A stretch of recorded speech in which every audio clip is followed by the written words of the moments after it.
গ্রিসে বাংলাদেশি অভিবাসীদের বসবাসের ইতিহাস ৩ দশকেরও বেশি সময়ের।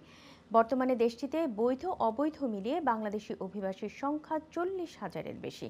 দেশটিতে বাংলাদেশিদের সফলতার বিস্তারিত দেখব লোকমান হোসেন কাজীর রিপোর্টে।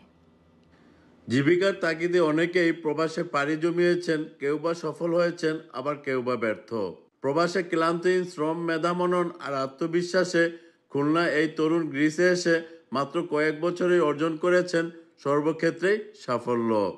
গ্রিসের রাজধানী এথেন্সে রয়েছে তার রেস্টুরেন্ট, গার্মেন্টস ফ্যাক্টরি সহ বেশ কয়েকটি সফল ব্যবসা প্রতিষ্ঠান, যার অধিকাংশতেই মূলত কাজ করেন প্রবাসী বাঙালিরা।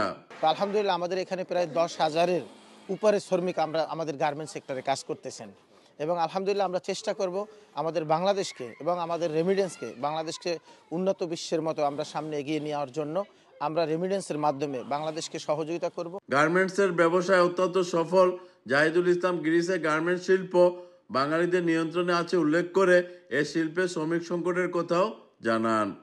আগে গ্রিকদের হাতে এই গার্মেন্টস সেক্টরটা ছিল, এরপরে আরবিদের হাতে ছিল, এখন সম্পূর্ণ গার্মেন্টস সেক্টরটা বাংলাদেশিদের দখলে রয়েছে। জুম্মার নামাজ সহ প্রতি ওয়াক্তে নামাজ জামাতে পড়ার ব্যবস্থাও রয়েছে তার সকল প্রতিষ্ঠানগুলোতে। মালিকের পক্ষ থেকে আমরা বেতন এবং কোনো ধরনের অসুবিধা আমাদের হচ্ছে না। বাংলাদেশি কোনো রাজনৈতিক দলের মতাদর্শী না হয়ে কাজ করতে চান বাংলাদেশি পরিচয় নিয়েই। গ্রিসের এথেন্স থেকে ফিরে লোকমান হোসেন কাজী, আইওয়ান টিভি।